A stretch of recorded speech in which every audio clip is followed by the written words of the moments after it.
the throne of Pharaohs, and the shadow of Rome. Cleopatra VII Philopator, born in 69 BCE, was the last true pharaoh of Egypt, a ruler defined by both immense privilege and existential political danger.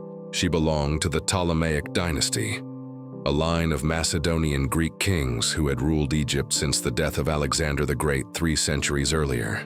Despite their Greek origins, the Ptolemies meticulously maintained the ancient Egyptian royal traditions, often presenting themselves as the successors to the native pharaohs, a dual identity that was both a strength and a weakness. The Ptolemaic Egypt was unimaginably wealthy.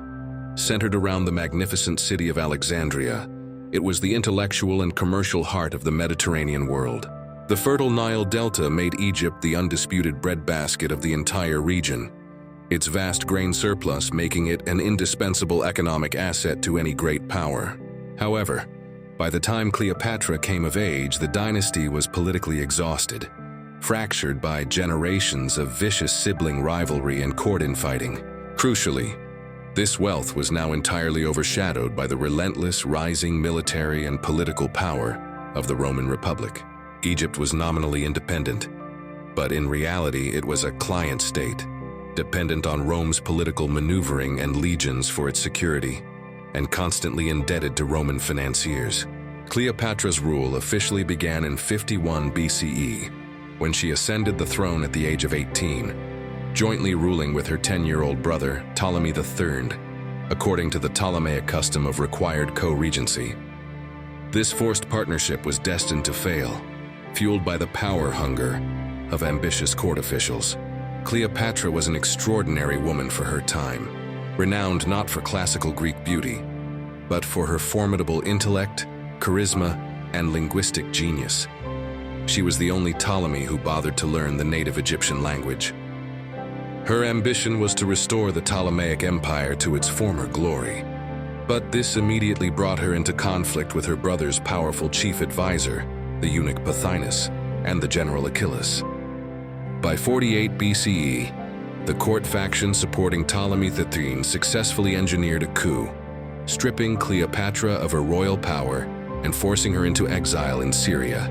This internal conflict suddenly collided with the most destructive external force of the era, the Roman civil war between the two giants, Julius Caesar and Gnaeus Pompey Magnus.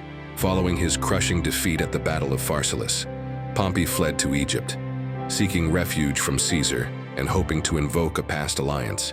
However, upon his arrival in September 48 BCE, Ptolemy III's advisors, led by Pothinus, made a disastrous strategic error. Believing that murdering Pompey would curry favor with the victorious Caesar, they had the great Roman general assassinated as he stepped ashore, presenting his severed head to Caesar as a gift shortly thereafter.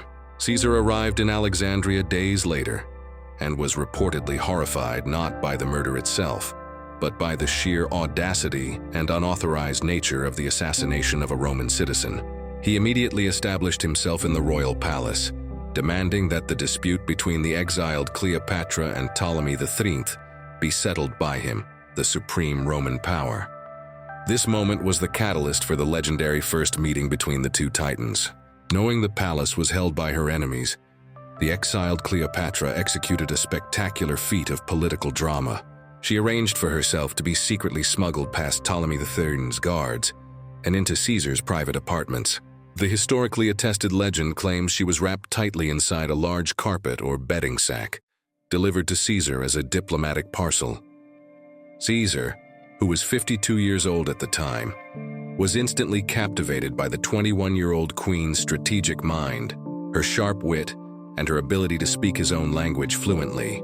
He was quickly convinced that Cleopatra was the superior ruler and immediately sided with her, triggering the Alexandrian War against Ptolemy III's faction, thereby placing the entire power of the Roman Republic behind the last queen of Egypt. The Alexandrian War and the birth of Caesarion, 48-46 BCE. The moment Julius Caesar openly sided with Cleopatra, the simmering family dispute exploded into a full-scale military conflict known as the Alexandrian War.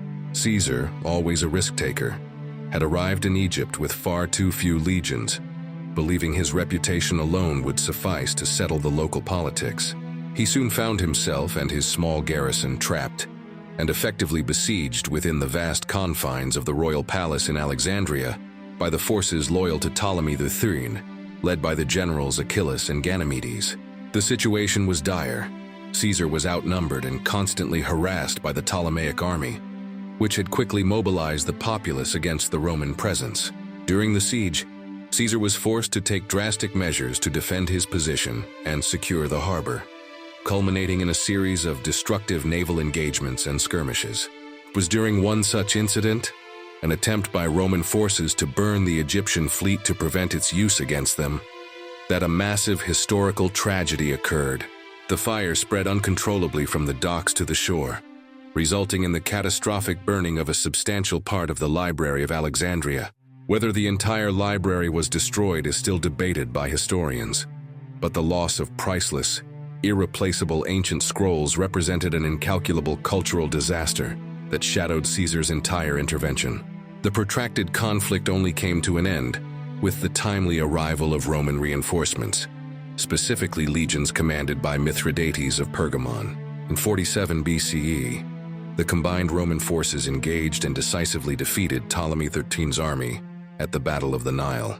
The boy king, Ptolemy III, perished during the rout, drowning in the Nile River while attempting to escape the battlefield, finally clearing the path for Cleopatra's undisputed rule. With her most dangerous familial rival eliminated, Caesar ensured Cleopatra's complete political restoration. She was installed as the dominant co-ruler alongside her younger brother, Ptolemy XIV. The political alliance between Caesar and Cleopatra quickly blossomed into one of history's most famous and consequential love affairs, driven not merely by lust, but by a powerful meeting of two ambitious, highly intelligent political minds. Cleopatra successfully charmed the most powerful man in the world, ensuring the continued military protection of Egypt. The couple spent several months touring Egypt together, famously undertaking a lavish cruise up the Nile River on a massive pleasure barge. This cruise was far more than a romantic vacation. It was a carefully staged political spectacle designed to present Cleopatra to the Egyptian people, priests, and local nobility as the legitimate ruler, endorsed and protected by the might of Rome. During this period of peace and alliance, Cleopatra conceived and gave birth to a son, whom she proudly named Ptolemy Caesar. He was immediately nicknamed Caesarion, meaning Little Caesar, a name that instantly signaled the child's true parentage and his potential claim to both the Egyptian and Roman worlds. The birth of Caesarion, acknowledged privately by Julius Caesar, was a profound political act that shattered 2 centuries of Roman tradition. No Roman leader had ever before been publicly involved with a foreign queen, and the boy represented an unprecedented threat to the very idea of the Roman Republic and its future succession. 46 BCE, Caesar finally departed Egypt to deal with the remaining civil war factions across the empire. However, he solidified his political support for Cleopatra by leaving 3 full Roman legions in Egypt, a clear message to any internal or external enemies that the Queen of the Nile was under the protection of the supreme Roman authority.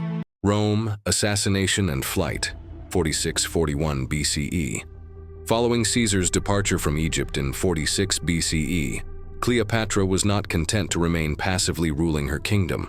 She embarked on a daring and controversial political mission to Rome itself.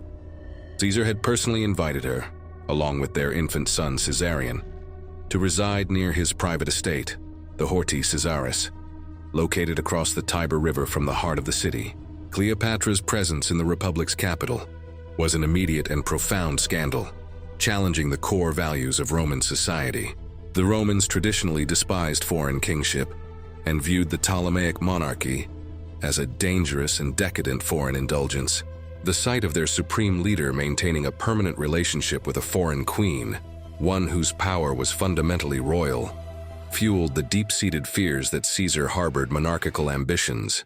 Caesar further inflamed these tensions by showering the queen with extraordinary, unprecedented honors that were typically reserved for Roman gods or the highest military triumphs. Most shockingly, Caesar commissioned a magnificent golden statue of Cleopatra herself and placed it prominently within the Temple of Venus Genitrix, which was dedicated to his divine ancestor and patron goddess. This act, placing a foreign queen's image within a sacred Roman temple, was seen as a blatant disregard for republican propriety and was an undeniable visual representation of his intent to integrate Egyptian royalty into the Roman world order. Cleopatra spent nearly 2 years in this precarious political environment, where she and Caesarion served as living, breathing symbols of Caesar's absolute power and his disregard for the Senate's authority. The looming crisis reached its terrifying climax on the Ides of March, 44 BCE, when a cabal of Roman senators, proclaiming themselves the liberators of the Republic, assassinated Julius Caesar. The political ground beneath Cleopatra immediately dissolved. The man who had been her protector, lover, and sponsor was gone, leaving her dangerously exposed in a city suddenly boiling with civil unrest and deep hostility toward anything associated with Caesar's monarchical leanings. The assassins, led by Brutus and Cassius, and the Roman people viewed Cleopatra and her son, Caesarion, the living proof of Caesar's royal ambition, as a severe threat to the Republic's fragile restoration. Cleopatra understood instantly that to remain in Rome was to risk her life, her son's life, and the very independence of Egypt.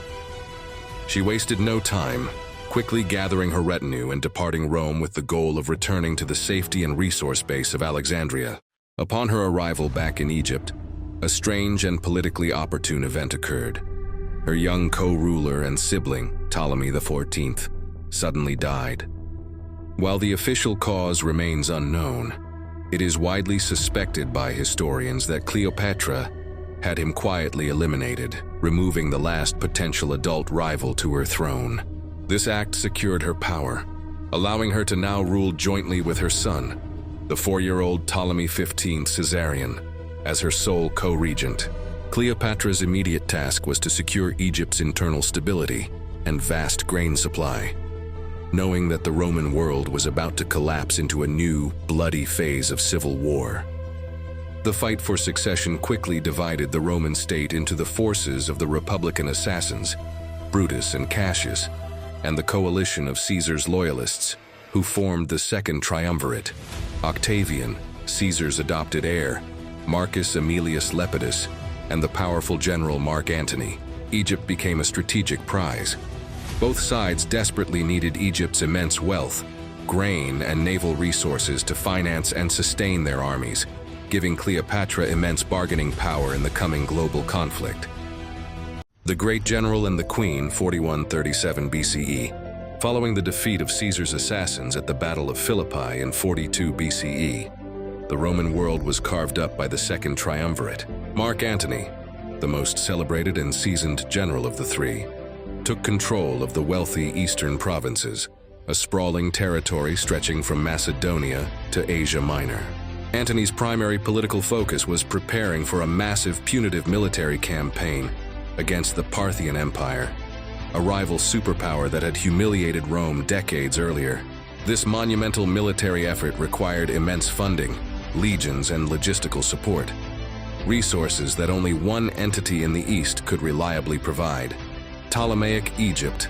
In 41 BCE, Antony summoned Cleopatra to meet him in the city of Tarsus, located in Cilicia, under the pretense of discussing her loyalty during the recent civil wars and demanding overdue levies of money.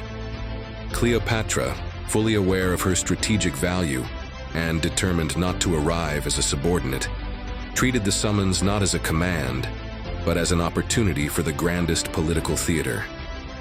She deliberately ignored Antony's first invitations and then staged an entrance designed not just to charm, but to utterly overwhelm the Roman general. She sailed up the Cydnus River on a magnificent gilded barge with silver oars, its purple sails billowing and musicians playing pipes and lyres. The barge itself was lavishly decorated, and Cleopatra lay beneath a gold-embroidered canopy, dressed and positioned to resemble the goddess Aphrodite, Venus, demonstrating her divine right to rule. The air in Tarsus was thick with the scent of burning incense, entirely captivating the crowds that had gathered on the banks. Mark Antony, sitting in his judgment seat, was instantly captivated. He was a man who prized spectacle and power, and Cleopatra had delivered an unparalleled display of both. The meeting quickly moved from a political hearing to the foundation of a profound political and personal alliance, mirroring the dynamics she had perfected with Julius Caesar. Antony desperately needed Egypt's limitless wealth to finance his Eastern military ambitions. And in return, Cleopatra needed Antony's powerful Roman legions and political influence to protect her throne and her son Caesarion from her domestic enemies and the threat of Octavian in the west. Cleopatra spent the following winter of 4140 BCE with Antony in Alexandria, a period of shared intellectual and luxurious indulgence during which their relationship formalized into a committed dynastic partnership. This union was solidified by the birth of their twins, Alexander Helios, sun, and Cleopatra Selene, moon, names explicitly linking their dynasty to cosmic power. The birth of these children, combined with Caesarion, meant Cleopatra now had children by the two most powerful men in the Roman world, strengthening her dynasty's potential claim over the East. Despite his deep attachment to Cleopatra, Antony was forced to return to Rome in 40 BCE to address the fracturing triumvirate. In a purely political move designed to mend the relationship with his rival, Antony entered into a strategic marriage with Octavia Minor, the extremely respectable and politically important sister of Octavian. While this marriage temporarily sidelined Cleopatra, it did not end her relationship with Antony. She remained in Egypt, holding the economic keys to the east and patiently awaiting Antony's inevitable return for his war against the Parthians, knowing that his political dependency on her remained absolute. The donations and the irreversible split, 3732 BCE. By 37 BCE, the political truce of the Second Triumvirate was rapidly deteriorating, and Mark Antony made the decisive, fatal choice to reject his Roman commitments in favor of his partner, Cleopatra. He formally abandoned his respectable, politically essential Roman wife, Octavia Minor, and definitively returned to Alexandria, making the Ptolemaic court his permanent seat of power and his true home.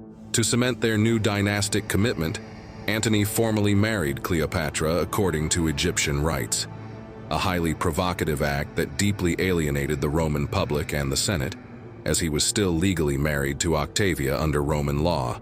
From Alexandria, Antony prepared to launch his long-delayed, ambitious Parthian campaign in 36 BCE, a war intended to reclaim Roman honor and provide him with the unparalleled military prestige necessary to eclipse his rival, Octavian. The campaign proved to be a humiliating, unmitigated disaster. Antony suffered heavy losses, including thousands of soldiers and vital equipment, and was forced to endure a catastrophic winter retreat. Humiliated and severely depleted, Antony was saved only by the intervention of Cleopatra, who personally led a convoy of troops, money, and supplies to meet him and finance his immediate survival. This event dramatically highlighted Antony's absolute military and financial dependency on the Egyptian queen, a point Octavian would later use masterfully against him in Rome. The most catastrophic political decision of their partnership, however, came in 34 BCE, with the public ceremony known as the Donations of Alexandria. Antony staged an opulent triumphal procession in the city's gymnasium, declaring Cleopatra the Queen of Kings and distributing vast swathes of Roman-controlled territory to her and their children. This act was an immediate declaration of war on the sensibilities of the entire Roman world.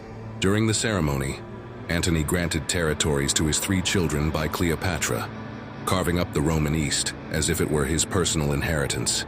Their son Alexander Helios was declared King of Kings, granted Armenia, Media, and the land yet to be conquered from Parthia. His twin sister Cleopatra Selene received Cyrenaica and Libya. Most politically volatile, Caesarion, Ptolemy XV, was publicly declared the legitimate son and true heir of Julius Caesar, and was crowned co-ruler of Egypt and Cyprus, a direct, explosive challenge to Octavian's own adopted status as Caesar's successor. Octavian, back in Rome, used the donations with unmatched political ruthlessness, initiating a brilliant and devastating propaganda war. He painted Antony as an orientalized, decadent traitor, completely corrupted and unmanned by the foreign queen. intent on abandoning Rome and moving the capital of the world to Alexandria. The donations were presented as proof that Antony intended to surrender Rome's hard-won empire to Cleopatra's children. The final, irreversible step was taken in 32 BCE, when Octavian committed a calculated political crime. He illegally seized Antony's will from the Temple of the Vestal Virgins and publicly read key sections to the Senate. The revealed clauses confirmed the worst Roman fears, showing Antony's wish to be buried next to Cleopatra in Alexandria and his continued recognition of the children of the donations. The Senate, inflamed by years of propaganda and these final shocking revelations, stripped Antony of all his powers and declared war, not on the Roman citizen Mark Antony, but specifically on Cleopatra, the foreign queen, thereby setting the stage for the final global confrontation. Actium in the Fall of the East, 3230 BCE. The declaration of war by Octavian against Cleopatra in 32 BCE immediately transformed the political rivalry into an open, global conflict for the mastery of the entire Roman world. Antony and Cleopatra mobilized a gigantic force from their control over the East, assembling an army reportedly numbering over 100,000 ground troops and an immense fleet of over 500 warships, drawn from the resources of Egypt and their allied client kingdoms. Octavian, commanding the Western Roman legions, countered with a slightly smaller but far more cohesive force of approximately 80,000 troops and a highly efficient fleet of around 400 ships, led by his brilliant and ruthlessly effective admiral, Marcus Vipsanius Agrippa. Cleopatra personally financed the overwhelming majority of the Eastern war effort, sailing with Antony to the strategic concentration point in Greece. However, the war was defined not by overwhelming force, but by a series of catastrophic strategic blunders committed by Antony and Cleopatra. They chose to concentrate their vast forces in a defensive position near the Gulf of Actium, on the western coast of Greece, allowing Octavian and Agrippa to dictate the terms of the engagement and the timeline of the conflict. Agrippa, proving himself the superior naval commander, successfully established a tight blockade, cutting off Antony's vital supply lines and using quick, harassing skirmishes to demoralize the eastern forces. Antony's land army quickly began to suffer from sickness, shortages, and desertions, trapped in a disastrous defensive posture. Faced with a devastating land siege, Antony and Cleopatra opted for a risky, desperate naval breakout, which led directly to the decisive Battle of Actium on September 2nd, 31st BCE. Antony and Cleopatra relied on huge, towering warships known as super galleys, which were heavily armed but tragically slow and cumbersome in the open sea. Agrippa's forces, however, used lighter, faster, and highly maneuverable ships known as Liburnians, perfectly designed to dart into the gaps and ram the larger, more sluggish eastern vessels. The battle rapidly devolved into chaos. The huge eastern galleys were unable to gain momentum or tactical advantage, becoming easy targets for the quick flanking attacks of Agrippa's fleet. Seeing the battle turn irrevocably against them, and realizing that the larger eastern fleet was being burned and systematically destroyed, Cleopatra made a sudden, fateful decision. Mid-battle, she ordered the 60 ships of the Egyptian treasury fleet to break through the fighting and escape to the open sea, taking the vast gold reserves with her back to Egypt. Mark Antony, upon seeing his partner's retreat, made his final and most devastating strategic error. He immediately abandoned his remaining fleet and soldiers to follow Cleopatra's ships in a desperate, panicked flight. This act of abandonment was witnessed by the thousands of soldiers and sailors still fighting, and it was interpreted as a devastating and unambiguous betrayal by their supreme commander. Actium was not just a naval defeat, it was a total political collapse. Antony's remaining army on land, disgusted by the cowardice and abandonment of their leader, swiftly surrendered to Octavian without a fight. Within weeks, the entire East, from Greece to Asia Minor, fell into Octavian's hands, leaving Antony and Cleopatra with only Egypt remaining as their final, vulnerable stronghold, awaiting the inevitable final invasion by Octavian. The final act in the end of an era, 30 BCE and Legacy. Following the disastrous defeat at Actium, Mark Antony and Cleopatra fled the collapsing Eastern Alliance and retreated to Alexandria, facing the grim reality of imminent invasion by Octavian. The final year of their reign, 31 to 30 BCE, was marked by a desperate, fleeting combination of hedonistic decadence and frantic, unsuccessful attempts to organize a final defense. They formed the inimitable Livers, a small society dedicated to enjoying their last days, while secretly attempting to find an escape route, even contemplating transporting their fleet across the desert to the Red Sea to sail to India. By the summer of 30 BCE, Octavian arrived in Egypt with his legions and quickly swept aside the remaining demoralized defenses. The bulk of Antony's forces, already weary of the war and seeing the futility of resistance, surrendered or defected almost immediately upon sight of Octavian's approaching army. Antony, realizing that all was lost and that his former legions had abandoned him, fell into a deep final despair. In his misery, Antony received a false report that Cleopatra had already committed suicide, having retreated to her specially built mausoleum, or tomb, with her most loyal servants. A final tragic act of Roman honor and desperation, Antony fell upon his own sword, intending to die instantly. However, the wound was not immediately fatal. Upon hearing that Cleopatra was in fact still alive and barricaded within the massive stone structure of her mausoleum, he begged to be brought to her. Antony was painfully hoisted up the side of the tomb and pulled through a high window, dying in Cleopatra's arms in a final, agonizing and dramatic scene of shared defeat. Octavian's soldiers soon breached the mausoleum and captured Cleopatra, fully intending to parade her as the ultimate symbol of his victory through the streets of Rome during his elaborate triumph. This fate, to be publicly humiliated and then executed as a foreign prisoner, was utterly unacceptable to Cleopatra, who viewed herself as a queen and a goddess. She used the brief period of her captivity to negotiate with Octavian, hoping to secure her children's safety and, failing that, to orchestrate her own royal end. On August 12, 30 BCE, just weeks after Antony's death, Cleopatra chose the moment of her own passing, ensuring she died a royal death in her chambers and denying Octavian the spectacle he craved. The exact method remains historically debated, whether it was an ASP, Egyptian cobra, hidden in a fig basket, a specialized toxic ointment, or a fast-acting poison delivered by a tiny pin, but the result was intentional and absolute.